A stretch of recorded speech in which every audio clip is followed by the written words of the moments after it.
도나도나 머니 돈나 돈 이야기 하는 돈나들의 돈 이야기 시작하겠습니다. 아까는 언니부터 소개했으니까 이번에는 거꾸로 소개할게요. 안녕하세요. 저는 조이스입니다. 안녕하세요. 저는 조앤입니다. 안녕하세요. 저는 선우미숙입니다. 각자 자막으로 무슨 일 하는지 써주세요. 저는 꼬리입니다. 최은숙입니다.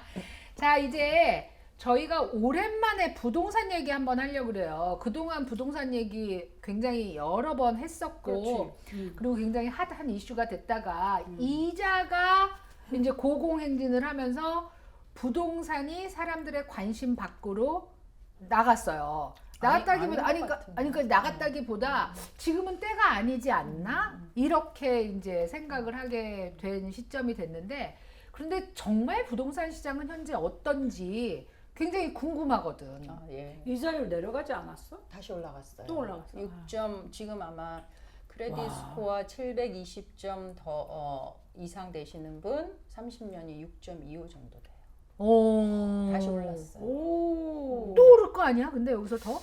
그거야 뭐 예측이 불가능한데 지금 현재로는 1%가 오른 거예요. 그러니까 거의 한 달 만에 다시.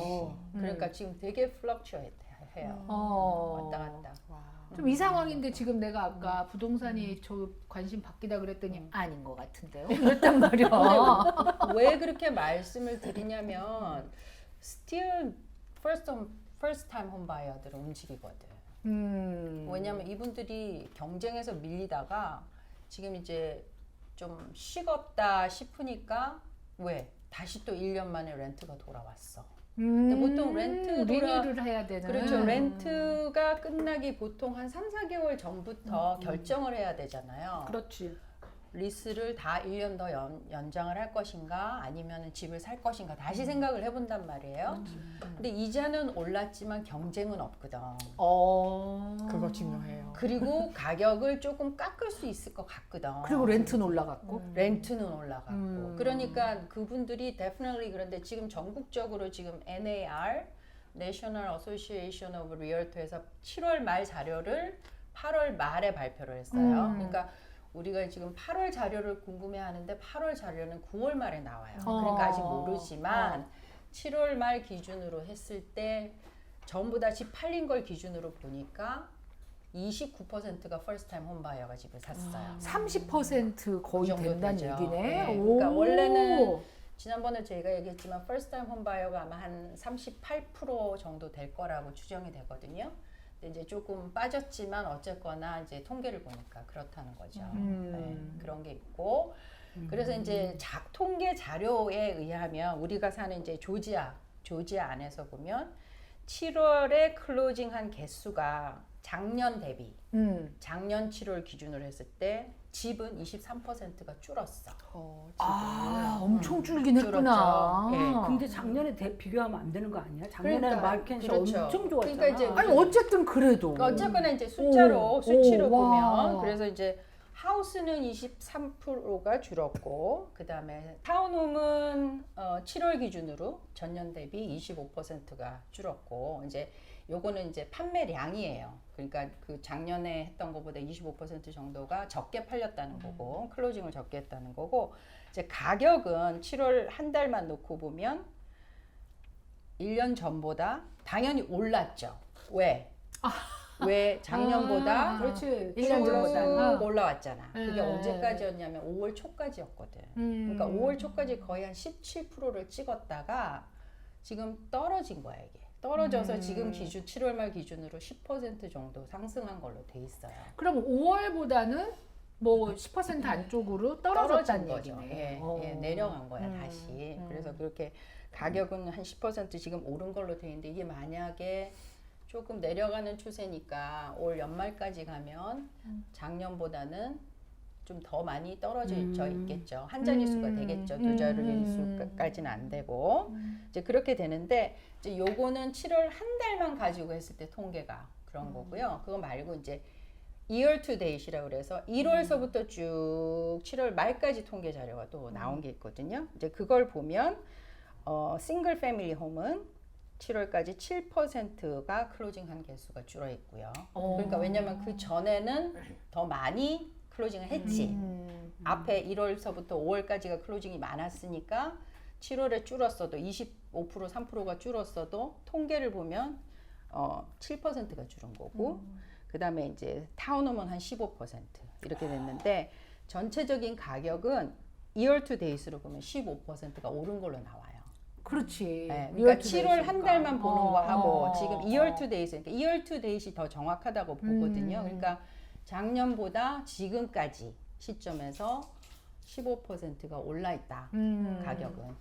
그렇게 그러니까 보는 거죠. 통계하고 또 조지아 시장 우리가 살고 있는 데하고 좀 차이가 있을 수 있는데. 그렇죠. 왜냐하면 지금 제가 말씀드리는 이거는 조지아 전역에 First MLS에 올라 있는 집들을 기준으로 한 거기 때문에 주로 이제 FMLS는 북동부 쪽, 북쪽으로 많이 퍼져 있어요. 그러니까 저 밑에 뭐 메이컨이나 이런 쪽은 조지아 MLS를 쓰기 때문에 그 데이터는 안 들어가 있고 우리가 사는 이제 메트로 애틀랜타 20번 기준으로 위쪽에 이제 데이터라고 보시면 돼요. 주로. 그럼 거의 우리랑 비슷하네. 예, 그렇고 이제 요 중에서 뭐 또 수완이 자료는 조금 더 다를 수가 있겠고요.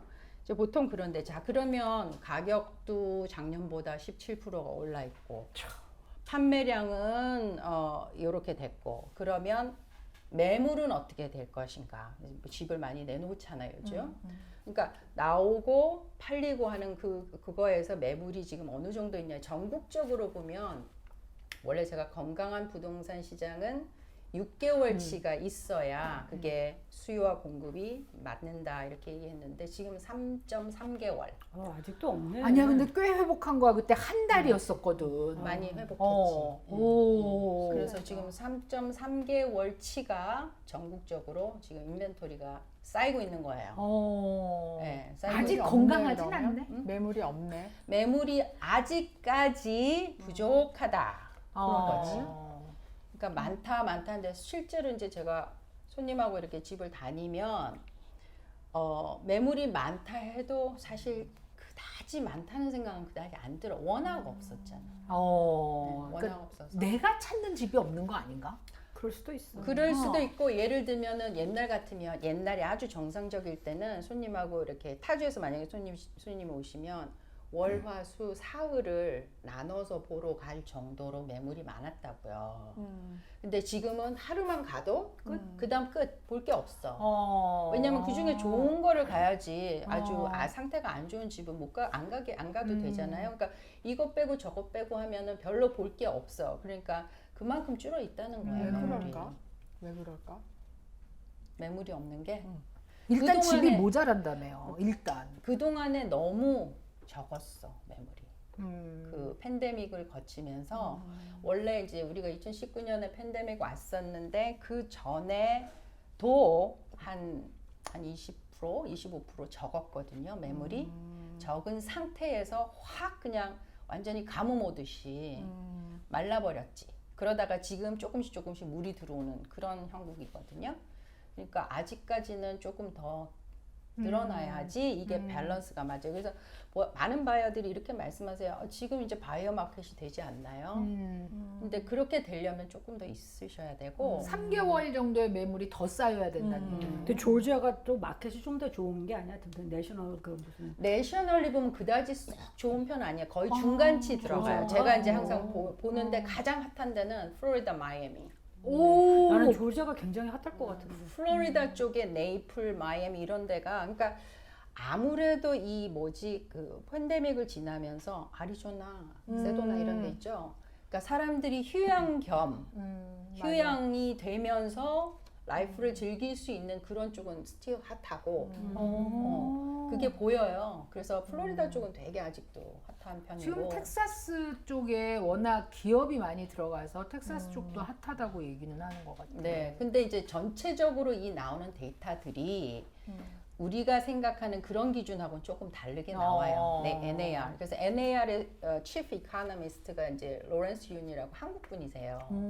되게 유명하거든요. 이제 그분이 모든 통계를 다 내가지고 이렇게 발표를 하고 그 발표의 의미가 뭔지를 이렇게 해석을 하는데 이제 그분이 이번 7월 말에 이거를 발표할 때에는 여전히 지금 나오는 매물들이 이제 가격도 내리고 뭐 이런다고 해서 약간 마켓이 바뀐다고 하지만 전체 나오는 매물의 스틸 40% 이상은 부르는 셀러가 부른 가격 이상으로 팔린다.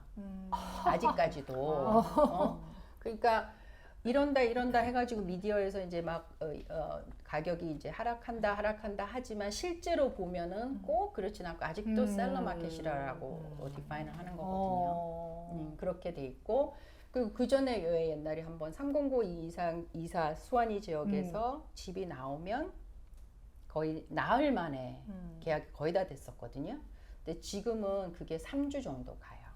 에버리지가. 도 사실 그렇지. 그러니까 코비드 전으로 생각하면 그러니까 그게 사람들이 너무 그 핫한 마켓을 보아왔기 때문에 조금 늘어진 것이지 이게 결코 이게 뭐 아주 심한 리세션의 그런 상태는 아닌 것 같고 아직도 이제 매물이 더 필요한 거고 그 다음에 아직도 바이어는 집을 찾고 있고 마켓이 그렇게 막 슬로워하지는 않아요 제 느낌. 근데 융자 하시는 분들은 융자가 확 줄었다 얘기를 하는데 그 얘기는 아직 그 마켓이 그렇게 슬로워하진 않고 융자는 별로다 그러면 캐시바이어가 많다는 소리가? 캐시바이어가 통계에 나온 게 25%예요. 뭐야. 4명 중에 1명은 올 캐시로 사요. 올 캐시. 돈들이 이렇게 많아? 그러니까 그게 언니도 NAR에서 캐시를 발표한 샀지. 거야. 아니죠. 그럼 얼마나 좋아요. 그럼 리파이낸스를 안 하잖아. 그렇지. 그- 융자는 그게 크겠다. 그게 더 크겠지 아마. 맞아. 아니, 두 그러면은 트랙이 있어야 이제 되는데. 그 이런 통계와 조앤이 실제로 자기가 피부로 매일 느끼는 그 숫자가 비슷한 것 같아? 사실은 이 스태티스틱은 그렇구나 하는 이제 그 정도지 실제로 내가 뛰는 필드에서는 내 손님 케이스 바이 케이스니까 내 손님이 이제 근데 최근 들어서 드는 생각이 뭐냐 하면 이제 사람들이 집을 찾는 기준이 가격이 내려가는 축으로 생각을 하고 예를 들면 옛날에는 50, 70 이렇게 그 NAR에서 발표한 거 보면 전국적으로 25만 불 미만의 그 집 가격은 25%라고 보고 제일 많은 축이 25만 불에서 75만 불 그 사이가 제일 커요. 그러니까 50에서 75만 불이 제일 커요. 제일 축이 크고 그 다음에 75만 불 이상 밀리언 이하까지가 7% 정도 되고 밀리언 이상이 7% 정도 되고 이래서 이게 100%를 맞췄더라고요. 그러니까 전국적으로 평균 가격이 50에서 75만 불이야. 되게 의외다. 네, 진짜 그러니까 의외네. 예, 그 통계를 보면 그런데 이제 야, 진짜 의외인데.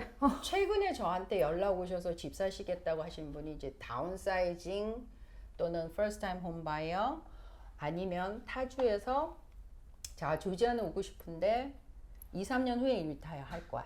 그래서 지금 집값이 여기 내려간다고 하니까 지금 사놓고 세컨홈으로 왔다 갔다 하던지 아니면 그냥 2, 3년 동안 렌트 주고 있다가 그때 오겠습니다 하고 미리 사놓으시려는 분들이 있거든요.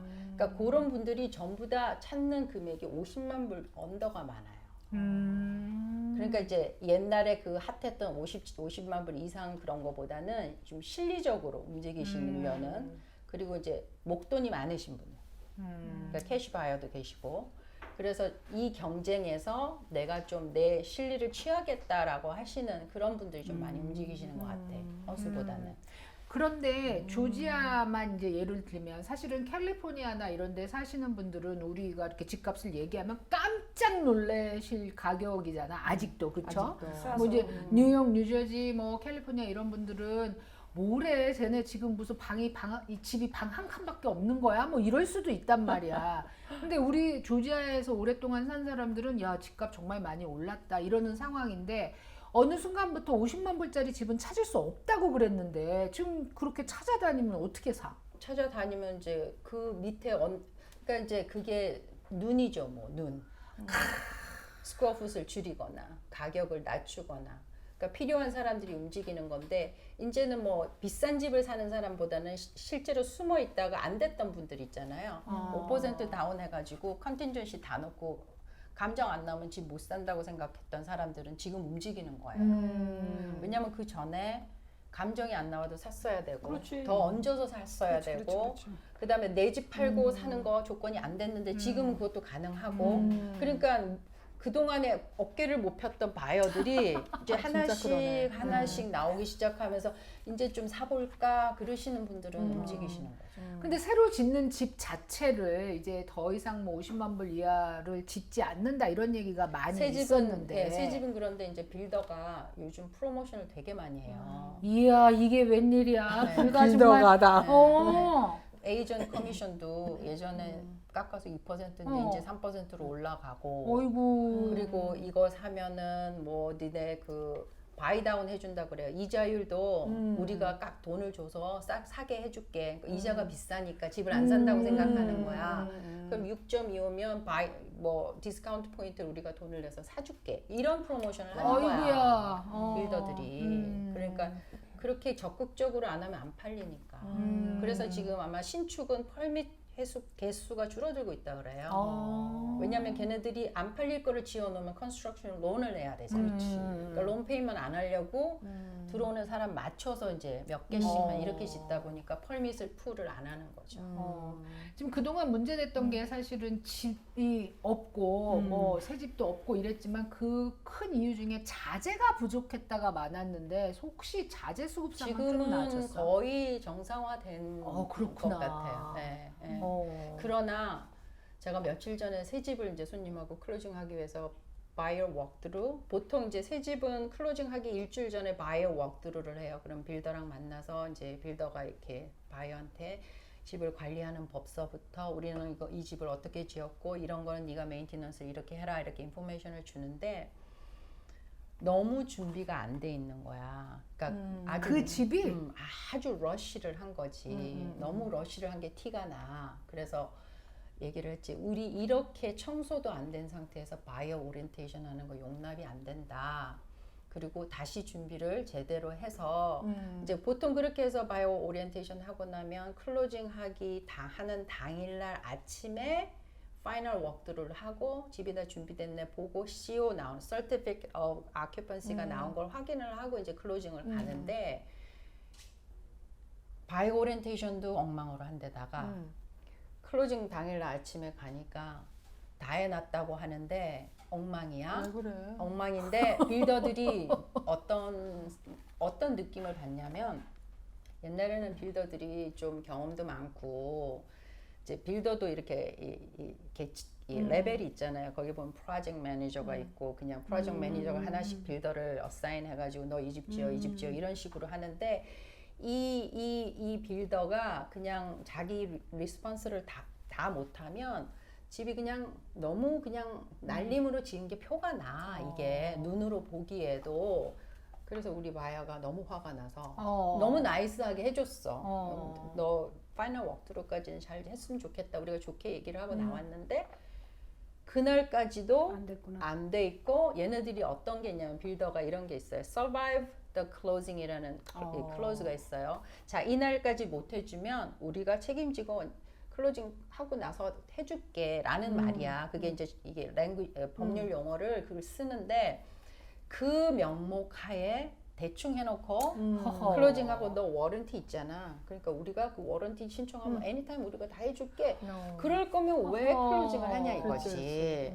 그래서 우리 바이어가 무척 화가 나서 바이어가 화가 나면 어떻게 해야 돼? 에이전트는 더 방방 뛰어야죠. 바이어가 오만큼 화나면 에이전트는 거의 한 10처럼 뛰어줘야 되잖아요. 그래서 슈퍼바이저 나와 다 나와 니네 미스터 빌더 다 나오라 그래. 우리 이거 클로징 못 가. 지금 이 상태로 무슨 클로징이야. 다 때려치라 그래. 에이전트 와. 막 난리를 쳤지. 그랬더니 이제 좀 높은 사람이 와서 자기가 다 책임지고 해놓겠다고. 그래서 내가 그 소리 너무 많이 들어가지고 그리고 네가 이 빌더의 명성을 내가 익히 잘 알고 옛날에 이 빌더가 이러지 않았는데 어쩌다 이렇게 됐냐. 어쩌다가 손님의 커스터머의 세티스팩션은 생각 안 하고 이렇게까지 됐냐. 너무 실망이다. 이제 막 그렇게 얘기를 했더니 걔가 어떻게 해주면 되겠니? 그래서 몇 날 며칠 몇 시까지 다시 워크드루를 할 것이고 그걸 다 해놓으면 좋겠다고. 그랬더니 under my name 자기가 I certify 그래서 내가 쓰라고 그랬었어. 여기 각서를 써. 그래서 각서를 쓰고 사인을 하고 그랬더니 이제 우리 손님이 이제 그동안에 식었어. 이게 이제 그거 하는 동안 나보고 알아서 하라는 얘기지. 그래서 다 식어가지고 클로징 갔어요. 클로징 했어요. 그래서 근데 이제 클로징 끝나고 그 다음 날부터 제가 가서 이제 본 거죠. 집을 하고 있나 그랬더니 막 난리가 났어. 한다고 난리가 났어. 그러니까 빌더들이 그 survive the closing이라는 걸 너무 abuse를 하는 거예요. 근데 그게 이제 한 불과 2달 전까지는 먹혔을 거란 말이야. 아, 살려면 사고 말려면 막 이랬으니까. 근데 이제는 바이어들이 목소리를 낼 수 있다 이런 뜻으로 들리는데? 원래는 그렇게 이제 목소리를 내야 되는 건데 못 냈잖아. 못 냈지. 못 냈는데 사실은 또 그 컨트랙 자체가 빌더 컨트랙 자체가 바이어가 굉장히 불리하게 돼 있잖아. 클로징을 안 하면 그래서 우리 바이어가 클로징 테이블에 가서 그 클로징 어토니한테 내가 클로징을 하지 않으면 나한테 불이익이 뭐가 있는지 설명해 달라 그랬어. 잘. 변호사한테 클로징 왜냐면 클로징 변호사는요 누구를 레프레젠트 할까요? 랜더? 그렇지. 전번에 랜더. 얘기했어. 랜더를 레프레젠트 하기 때문에 잘 들었어.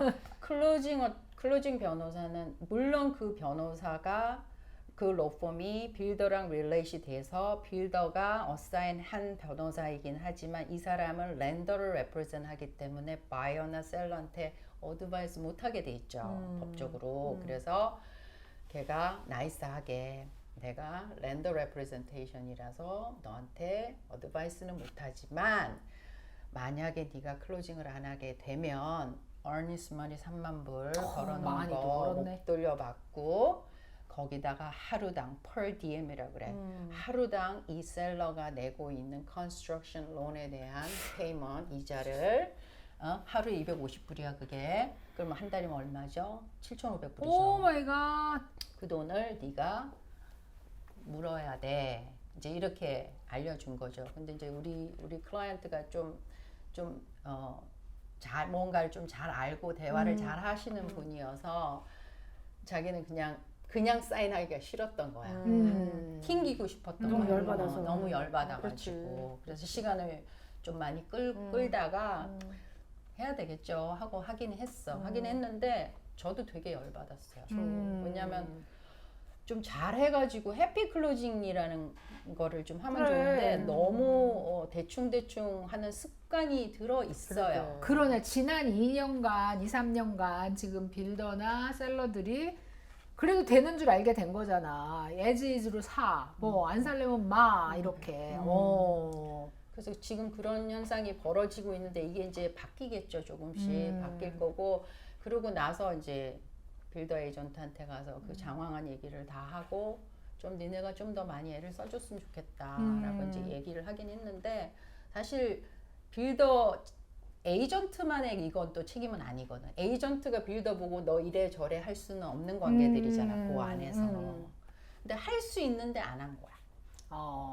왜냐면 그 프로젝트 매니저는 하고 있잖아. 지금 부지런히 갈고 닦고 하고 있거든.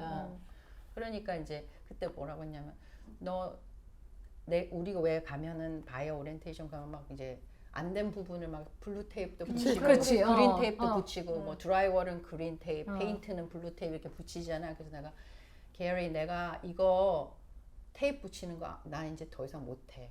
나 너무 많이 해가지고 페인트 칠해야 돼요. 편한 걸로.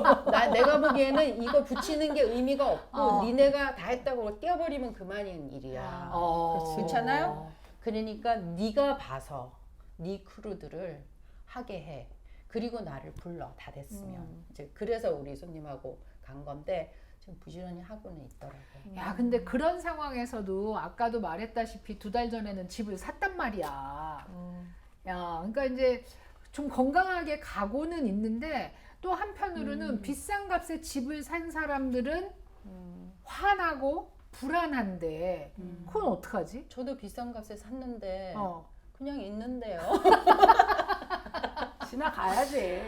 어쩔 수 없는 거지. 그 어떤 분이 저희 집에서 핸디맨을 한번 오셨는데 이제 막 얘기를 하다가 그런 얘기를 했어요. 뭐냐면 집을 찾을 때 이렇게 뭐 고칠 수 있는 것들 있잖아. 뭐 문이 뭐 어떻게 고장났다, 아니면 뭐 페인트를 다시 한다, 아니면 뭐지 그런 것들. 그런 것들은 고쳐서 할 수 있는 거는 고칠 수가 있으니까 그런 걸 보지 말고, 이거는 뭐 이제 그 사람이 한 일이야. 고칠 수 없는 것들, 집이 어떻게 앉아 있는가, 주변 환경이 어떤 건가, 뭐 이제 그런 고칠 수 없는 것들, 그런 거를 보고 사면은 좋을 것 같다. 뭐 나를 위로를 해주려고 그랬는지 모르겠으나, 그래서 근데 그 말이 굉장히 도움이 됐어요. 사실은 그렇지. 그냥 뭐 다른 거는 고쳐놓고 나니까 쓸만하네. 근데 뭐 정원이라든지 뭐 그 집이 들어앉아 있는 거라든지 그런 건 바꿀 수가 없잖아. 그렇지. 그러니까. 그래도 언니 돈은 들어. 맞아. 이제 우리 딸이 이사를 가야 될까 보다라는 생각을 하면서 나한테, 그런데 모든 사람들이 지금 집을 사지 말라고 한다. 이게 한번 확 꺾일 거다라고 얘기를 해서 기다리라고 한다 얘기를 하는데 우리 조앤의 의견은 어때? 저는 사라고 하죠. 아니, 왜? 조앤은 맨날 사래. 캘리포니아는 좀 다르지 않을까? 하여튼 캘리포니아로 캘리포니아 간다고 살아요. 하니까, 아니 가려고 캘리포니아 하니까 가려고. 이제 캘리포니아는 지금 현재 거기 사는 사람도 그렇게 얘기를 한다는 거야. 너 오면은 집을 사지 마.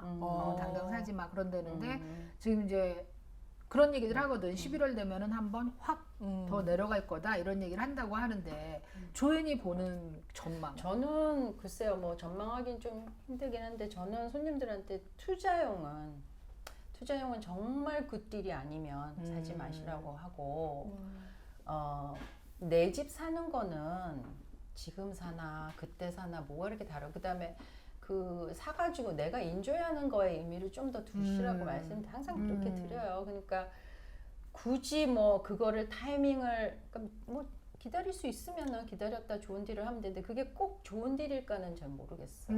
그리고 사람들이 이제 우리 2010년, 뭐 2012년 막 그때 서프라임 모기지 났을 때 집값이 정말 와장창 내려가고 막 그랬잖아요. 그렇지. 그리고 막 포클로즈 되는지 뭐 또 뭐지 그거 숏세일. 뭐 그거 하는 뭐 집들도 많고. 근데 혹시 그런 건 없을까? 게 오지 않을까? 기다리는 사람도 꽤 많아. 지금 NAR에서 발표한 게 7월 말 기준으로, 그걸 우리가 이제 전문 용어로 distress house라고 하거든요. foreclosure 또는 short sale 몇 퍼센트나 될 것 같아요. 7월 말에. 아직은 난 안 나왔을 것 같아. 그렇게 팔린 집이 몇 퍼센트나 될 것 같아요. 나는 됐을 로케이션에 것 따라 다를 것 같아. 조지아는 나는 별로 없을 것 같아.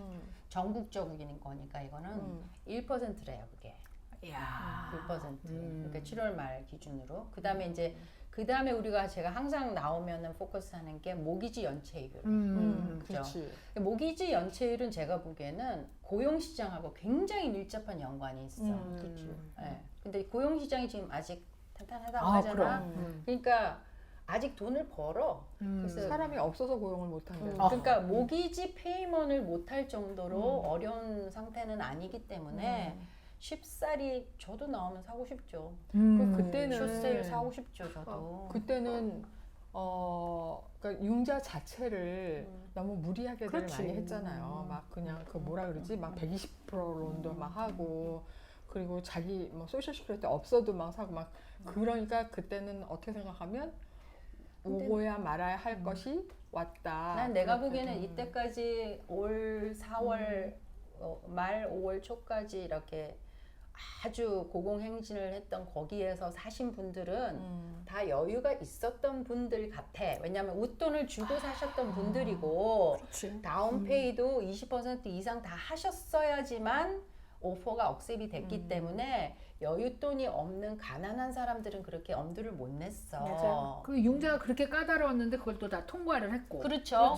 그런데 이제 지금 움직이는 바이어가 제가 아까 말씀드렸잖아요. 약간 어포더블한 주택을 찾는 분들인데, 이분들이 감정이 안 나오면 더 얹을 돈이 없어요라고 말한단 말이야. 그럼 5% 다운하고 그렇지. 감정이 안 나오면 얹을 돈이 없으면 어떻게 해야 돼요? 에이전트는 감정 컨틴전시를 넣어서 융자가 되게 해야 돼요. 그 오퍼가 되게 해야 돼요. 그렇잖아요. 그러니까 감정을 꼭 해서 감정이 나와야지만 융자가 되니까 14일이든 18일이든 어프레절 컨틴전시를 오퍼에 넣어서. 포함시킬 수밖에 없어요. 그분들을 위해서 일을 하는 에이전트는. 그러면 그거는 이제 웃돈 얹어서 하는 그게 아니란 말이에요. 그러니까 문제는 뭐냐면 항상 제일 안 좋은 시기가 오면 피해보는 사람은 저소득층이야. 근데 이 저소득층의 융자가 탄탄하게 간다 그러면 디스트레스가 많이 안 나올 거다 보는 거예요, 저는. 그게 아마 거의 맞을 거예요. 네.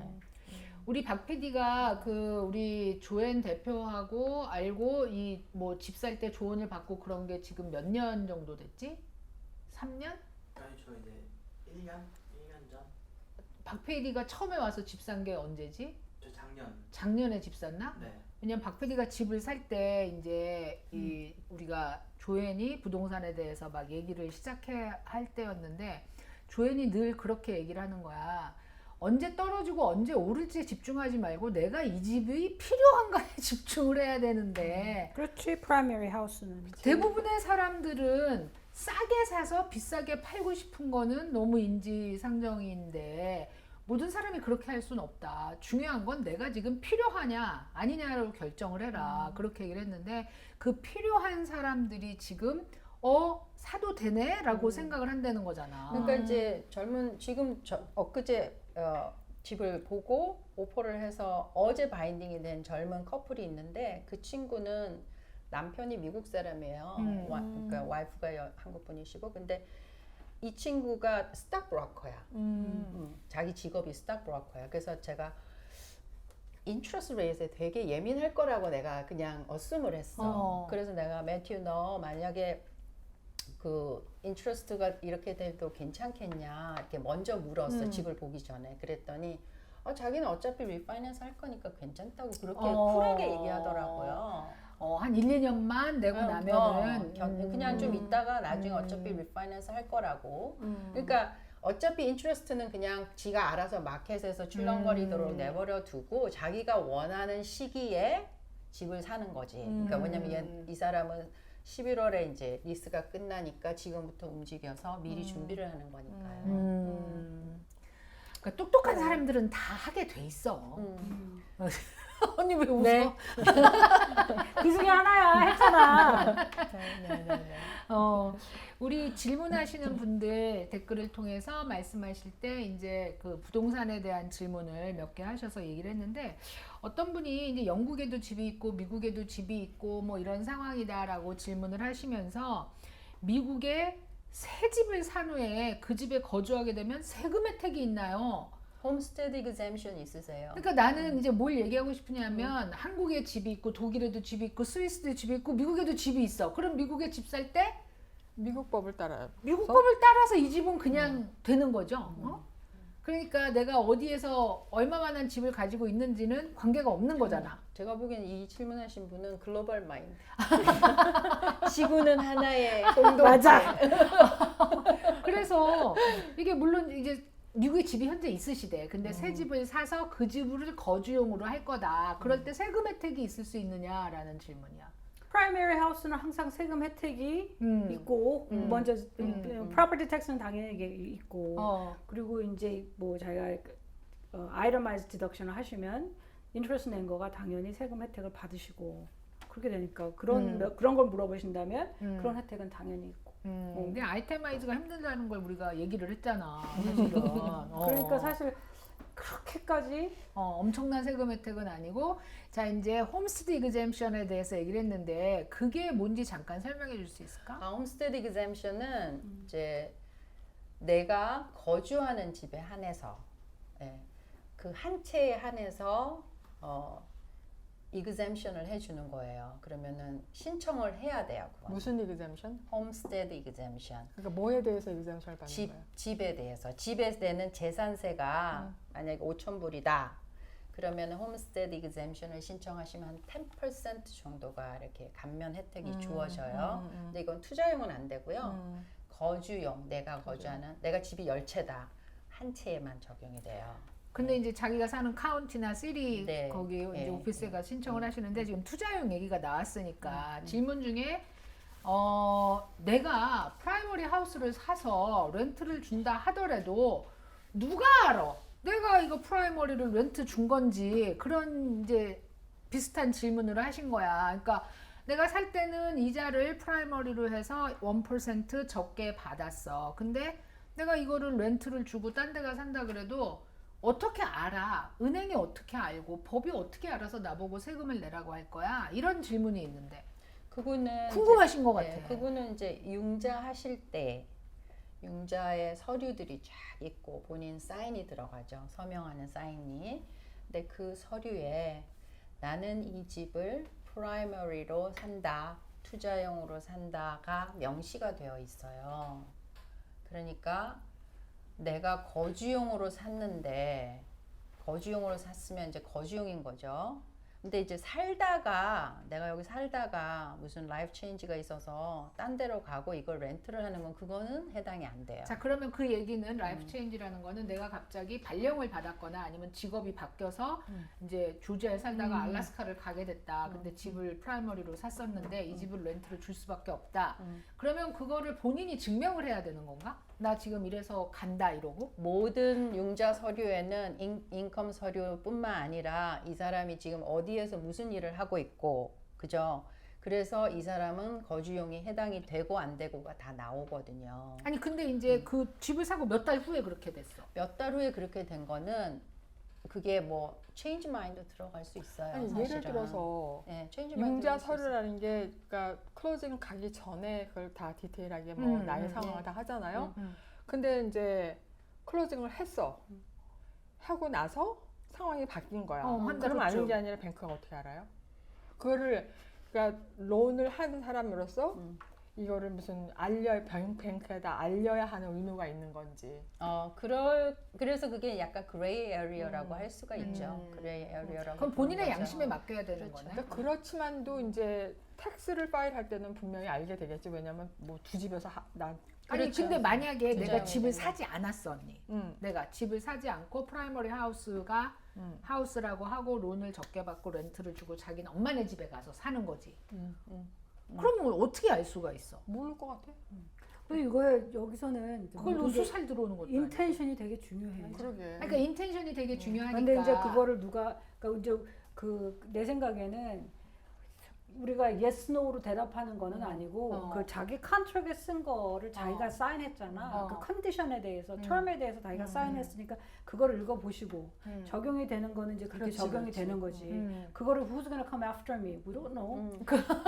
근데 보험은요 굉장히 중요해요. 보험은 진짜 중요하지. 커버가 안 되잖아. 사람이 직접 사냐 안 사냐가 내 중요하지. 레지던스로 사용을 하느냐 아니면 렌트를 주느냐에 따라서 내가 집 보험을 드느냐 내 홈 오너 인슈런스를 드느냐 아니면 랜드로드 랜드로드 팔러스를 인슈런스를 드느냐에 드느냐. 따라서 진짜 커버가 되고 안 되고가 있을 수가 있어요. 어딘가에서는 누군가는 알게 그럼. 된다는 얘기네. 왜냐면 네. 내가 렌트를 주면 내가 보험을 랜드로드 팔러스를 사야 될 거 아니야. 이걸 어떤 이 프로텍션을 제대로 하려면 그럼 그걸 그렇게 해 놓을 테고 누가 특별히 나를 꼭 집어서 수사를 하지 않는 이상 밝혀지진 않겠지만 결국 언젠가 자기가 다른 데 이사 가고 또 융자를 받고 했을 때 과거 거가 다 들춰질 수도 있는 거네. 지금 예를 들어서 이거 봐봐요.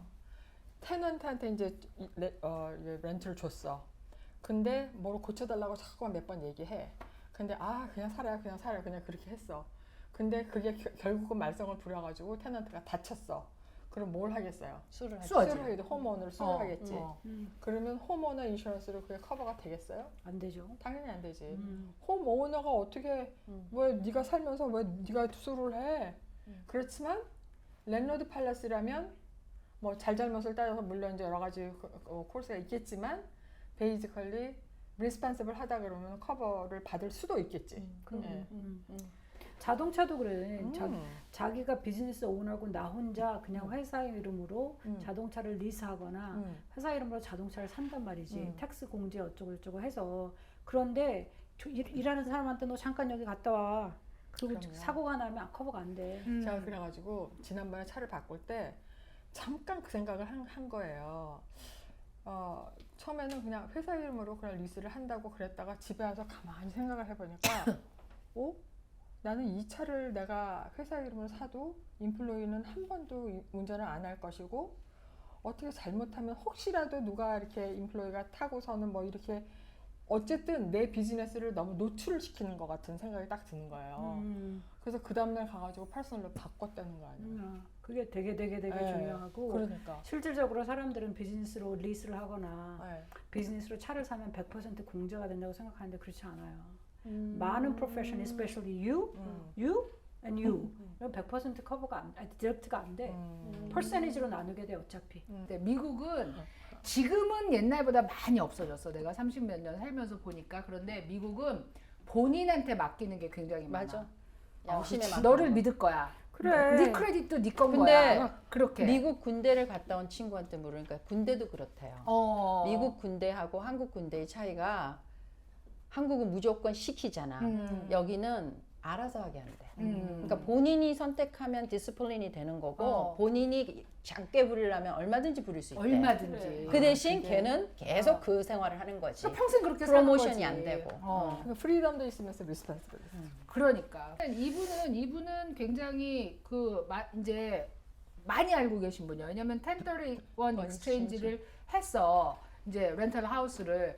근데 그랬을 때 프라이머리 하우스로 바꾸면 그 집을 그 집에 바로 들어가 살아야 되냐. 뭐 그다음에 2년 렌트 준에 살 수 있냐. 뭐 세금은 어떻게 되냐. 그러니까 많이 알고 있는 분이야. 그 사람이 둘은 듣지 않았다고 하면 2year라는 얘기를 했을 리가 없어. Exactly.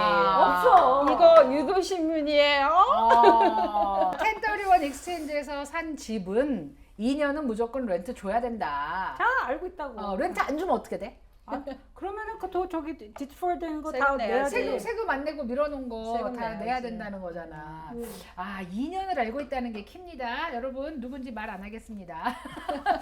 이 케이스가 굉장히 현실적인 케이스라는 생각이 드는 케이스라서 어떤 케이스? 남편분은 80이 넘으셨고 부인은 70대셔. 근데 재산은 부인 재산이야. 재산은 부인이 일궈놓은 재산이고 이제 그 렌탈 하우스를 4개를 가지고 계신데 잠깐만. 초혼 재혼? 재혼이세요. 그러니까 부인의 재산이셔. 그런데 이제 현재는 렌탈 하우스에서 나오는 인컴을 가지고 생활을 하시고 그 다음에 그 이제 우리 소셜 시큐리티. 소셜 시큐리티 받는 거로는 충분하지 않으신 상황이야.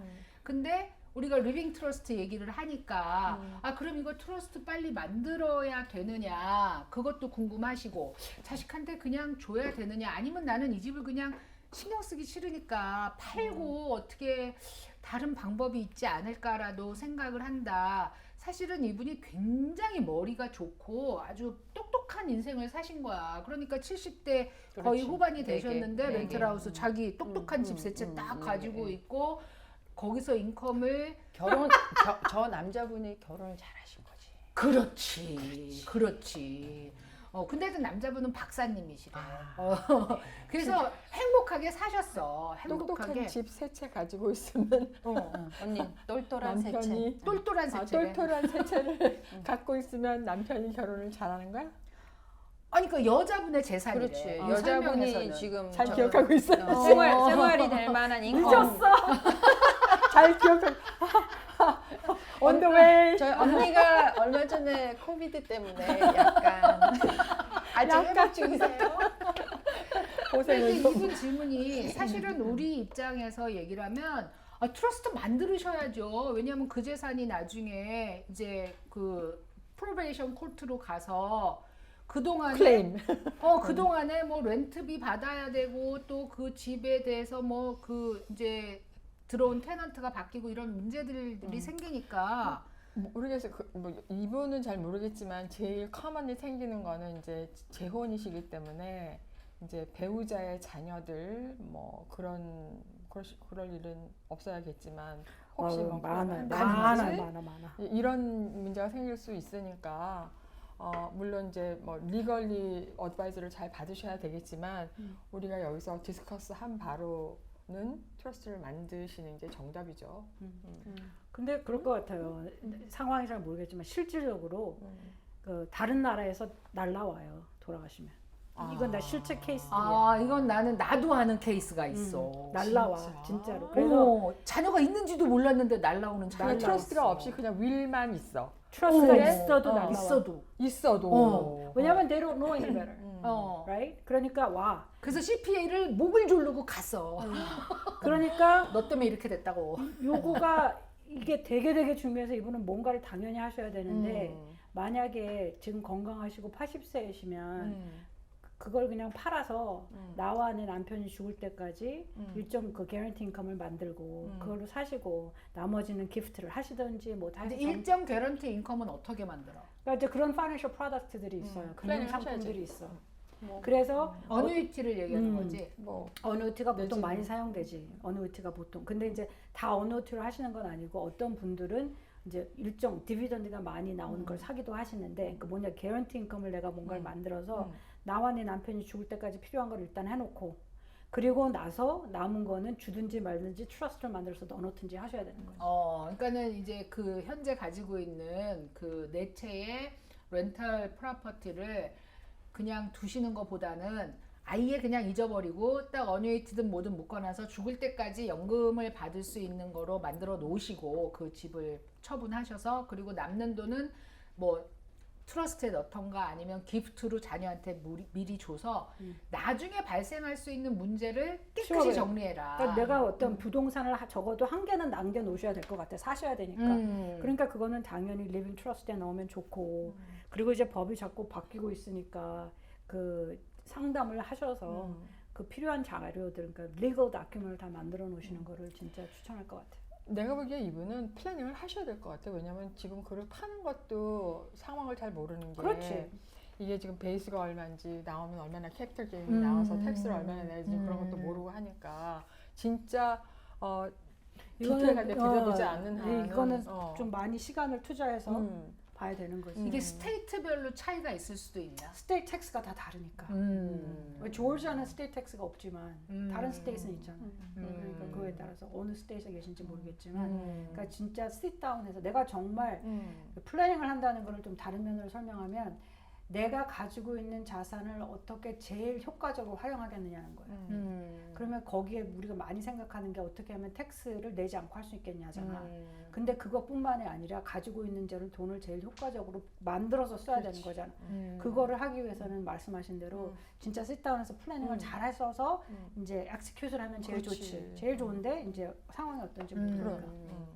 오늘 질문은 제가 일부러 이렇게 자세하게 얘기하지 않았어요. 이름도 자세하게 이렇게 얘기하지 않은 게 왜냐면은 답변을 yes, no 아니면은 뭐 A 아니면 B라고 하기가 굉장히 어려운 질문들을 일부러 좀 뽑아갖고 왔는데 그 중에 좀 오늘 어차피 부동산 얘기를 하니까 부동산 중에서 first loan, 뭐 second house 이런 거에 대한 definition을 좀 정확하게 해줬으면 좋겠다, 궁금하다라고 하신 분이 있는데. 그건 이제 융자하시는 분들이 어. 가장 정확하게 말씀하실 수 있는데 이제 본인이 거주용인 경우에 primary residence라고 하고요. 그 다음에 second, 그러니까 투자용은 이제 그거 아니고 렌트 주는 집을 investment property라고 하죠. 그 사이에 있는 게 second home이라는 개념이 있어요. 근데 이제 그게 세컨 홈이면 뭐가 투자용보다 뭐가 좋냐, 이자율이 더 좋을 수 있고요. 세컨홈이? 네, 세컨 홈이. 그래서 이제 그런 차이가 있을 수 있는데 왜 세컨 홈을 하느냐? 그러면 예를 들면 최근에 저희 손님이 이분은 이제 미국 내의 대학 교수님이신데 지금 중국 상하이에 가서 티칭을 하고 계셔. 근데 미국에 계실 때 이분이 한 번도 집을 사신 적이 없어. 그러다가 지금 아직도 상하이에 계신데 거기에서 미국으로 돌아올 계획이 있어. 몇 년 안에. 그러니까 미리 사놓는 거야. 그러면 어떻게 방학 때는 여기 와 계실 수 있죠. 그리고 리모트 온라인 클래스를 할 때도 여기 와서 티칭을 하실 수 있잖아요. 줌으로. 그러니까 세컨홈이 되는 거예요.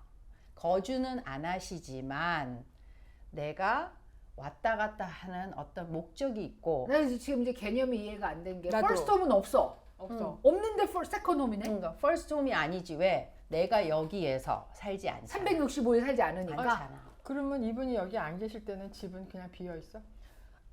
뭐 자녀들이 살 수도 있고 그렇지만 에어비앤비를 줄 수도 융자 있고. 회사에서는 보기에는 이분이 여기 조지아 이 지역에서 반경 몇 마일이 있어요. 그게 디스턴스가 거기에 직장이 있으면 그게 first home이 돼요. 이야, 그렇구나. 근데 지금 여기 거주를 안 하시고 명백하게 페이 스톱이 거기에 상황에서. 계시는 걸로 어. 나오잖아. 그러니까 primary residence가 안 되죠. 또 그 텍스 파일링도 넌 레지던트로 하실 수 그렇지. 있잖아. 어. 그러면 로운 받을 때 그게 다 그렇게 뜨겠지. 그러니까 이제 이분이 하실 수 있는 방법은 이분이 이제 집에 사는 이유가 따님이 여기서 이제 학교 선생님이야. 근데 이 친구가 아직 계약직으로 돼 있기 때문에 돈을 많이 못 벌어. 그럼 그 친구랑 컴바인 해가지고 사면 이게 프라이머리 레지던스가 될 수가 있어. 그렇지, 딸이 딸이 사니까. 여기서 사니까. 그럴 때 그렇게 할 수가 있는데 이제 그런 선택을 할 수 있는 옵션이 있는 거야. 딸을 넣으면 바로 코바오로로 하면 이게 프라이머리 레지던스가 되고 나 혼자서 독립적으로 사야 되면 세컨 홈이다.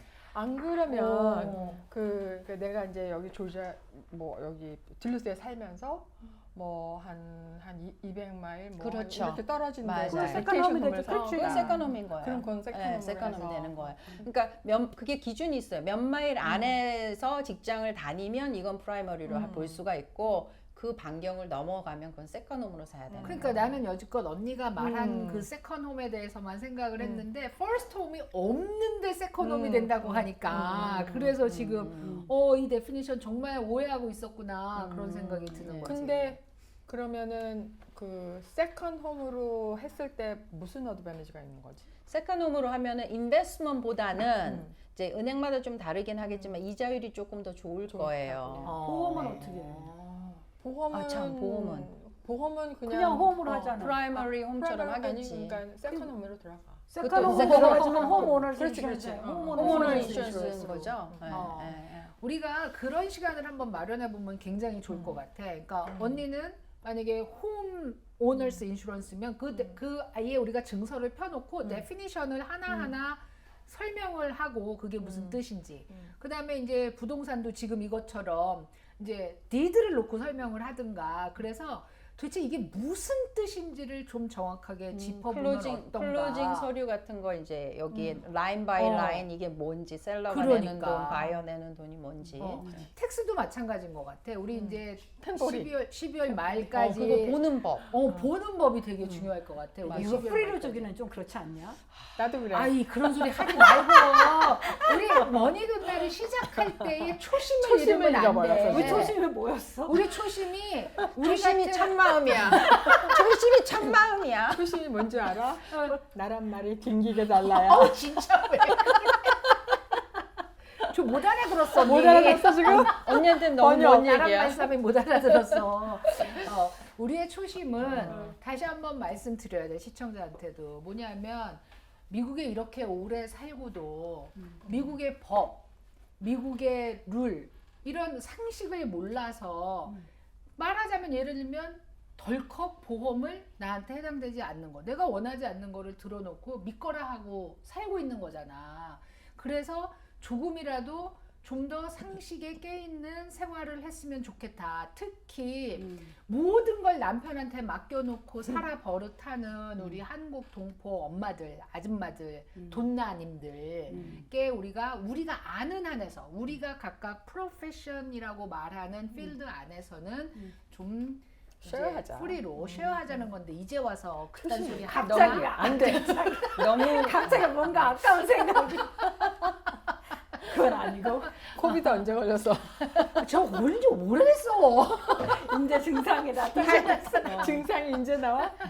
야, 아니 저희가 이 4명이요 진짜 코비드에 다 걸려봤어요. 근데 지금 보니까 제가 마지막으로 걸리게 된 건데 정말 오래 버텼고 그리고 정말 많은 사람을 대하는 직업을 가진 사람으로서 난 정말 면역력도 좋고 그다음에 백신도 다 맞았어. 4번 다 맞았어. 4번 다 맞은 데다가 굉장히 일찍 하는 일 때문에 우리가 이제 그 퍼스트 그치. 라인으로 구분이 돼서 굉장히 일찍 맞아서 정말 비켜갈 줄 알았는데 그런데 걸렸어요. 물론 가볍게 넘어가긴 했는데도 어쨌든 그 음성이 나올 때까지는 집에서 나오지 못하고 집에서 지냈는데 생각이 굉장히 많았어요. 생각이 굉장히 내가 특별하지 않다는 거. 그지. 나만 비껴갈 수 없다는 거. 세상이 그게. 공평해.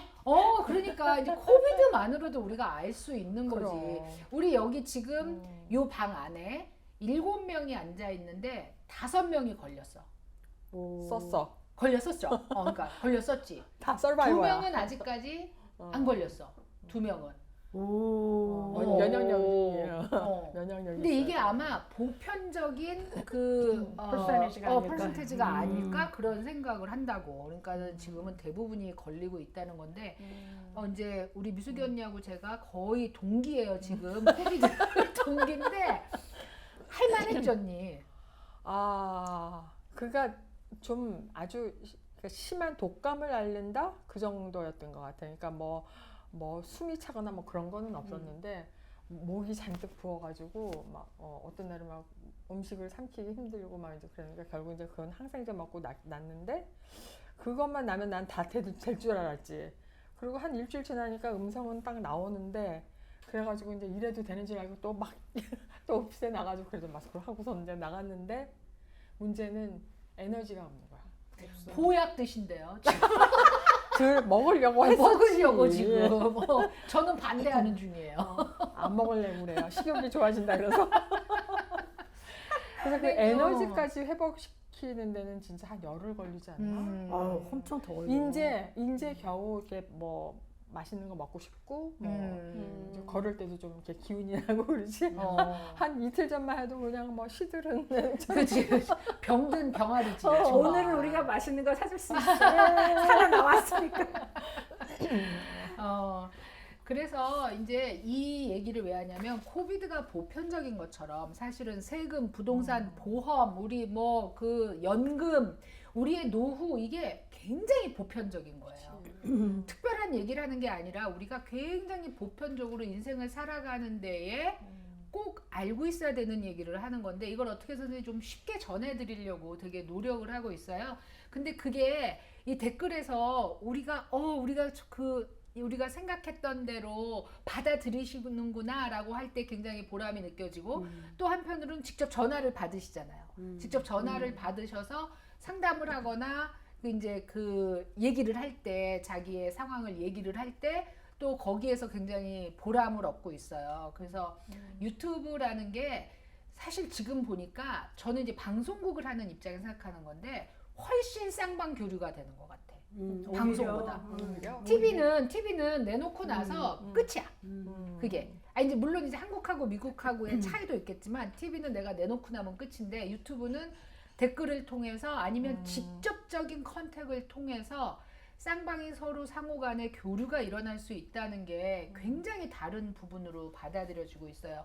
그리고 저희가 하는 얘기가 100% 맞지 않는다는 거를 꼭 염두에 두셔야 되는 것 같아요. 다 적용이 안 된다. 모든 사람한테 다 똑같이 적용되잖아요. 각각의 상황에 따라 다르고 그 다음에 저희가 이제 우리 디스클레이머라고 얘기를 해서 우리의 포지션이 사실 리갈리 여러분들한테 완벽한 조언을 해드리는 게 아니다. 그 상황에 맞는 거를 또 본인의 어드바이저가 꼭 얘기를 하셔야 된다 얘기를 하고요. 이제 예를 들면 우리 조앤 같은 경우가 제가 이제 몇 번 이 얘기를 했는데 이제 부동산협회 회장이 2023년도에 돼요. 그러니까 이게 또 그냥 개인으로서의 그 파인힐 대표일 때와 부동산 협회를 대표할 때와의 말의 무게가 또 굉장히 달라지기 때문에 유튜브를 한다는 게 쉽지 않다는 거를 요즘 굉장히 뼈저리게 느끼고 있는데 분명한 거는 저희는 저희가 아는 지식 안에서 될 수 있으면 쉽게 여러분들한테 전달을 해드리기 위해서 노력하느라고 이 자리에 모여 앉아 있다는 거예요. 제 역할은 여러분 시청자들이 뭘 궁금해 하는지를 짚어주는 역할을 하고 있어요. 이분들이 너무 오랫동안 한 필드에서 얘기하다 보니까 어떠냐면요.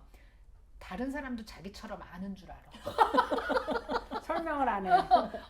그냥 넘어가는 거야. 그래서 제가 막 따지잖아요. 그렇지 않다고. 나 최근에 그거 있어서 내가 어떤 분인데 그분이 컨그레스를 떠난 지가 2012년 그때 떠났는데 지금 어떤 프로그램을 하셔서 들었는데 그러니까 지금 80에 넘으셨잖아 이분이. 근데 목소리가 완전히 다른 거야. 뭐를 하시던 분이라서요? 컨그레스맨에서 오래 하셨던 분인데 목소리가 완전히 달라졌어. 근데 내가 그걸 보면서 무슨 생각을 했냐면 우리가 지금 이걸 하잖아. 그러니까 이제 우리는 사실 나이가 많다고 나는 사실 나이가 많다고 생각을 하는데 Exactly right. The idea is this though. 그래서 그렇게 하는데 그 나이가 팔팔한 나이인 거에다가 그렇지. 이제 이거를 그러니까 우리가 나이가 들면서 우리가 아이디어나 아는 거를 쉐어할 수 있는 거가 자꾸만 줄어드는데 그냥 다 안 놓고 가기에는 그렇지. 참 그럼 we're not doing a favor. You know what I mean? 그러니까 그런 의미에서 쉐어하는 거가 분명히 의미가 있다고 생각을 해요. 네, 그것도 그렇고 이제 이렇게 어떤 거를 우리가 토픽으로 얘기를 한다 그러면은 나는 사실 텍스 필드가 아니고 나는 부동산 필드가 아니지만 거기에 대해서 좀 이렇게 아무래도 이렇게 공부를 좀 하게 되지. 그러니까 오늘은 어떤 걸 물어볼까? 아 이런 걸 한다는데 이건 뭐지? 하고 그렇지, 아무래도 그렇지. 그러니까 나 자신도 배우는 게 맞는 것 같아요. 맞아. 그렇지만 미숙이 언니한테 전화해서 아이본드 팔려면 어떻게 해야 돼요? 그러시면 안 돼요. 제가 그거 모르거든요. 여기가 알거든요. 근데 하여튼 저희 그 머니돈도 하면서 보람도 있고 재미도 있고 또 저희들 사이에서의 그 이제 어떤 상호 작용에 의해서 서로가 또 알아가는, 그러니까 이제 미숙이 언니 얘기한 것처럼 굉장히 지식도 많아지고 또 여러 사람한테 이걸 공유한다는 그런 마음으로 지금 열심히 하고 있습니다. 특별히 우리 조앤 회장 되는 거 여러분 축하해 주세요. 아이고 잘할 거라고 생각합니다. 부끄럽습니다. 갑자기 경성 모드. 그리고 조앤 성질 건드리지 마세요. 우리도 무서워하고 있어. 그럼. 이건 자, 오늘도 수고하셨습니다. 수고하셨습니다. 자, 고생하셨습니다.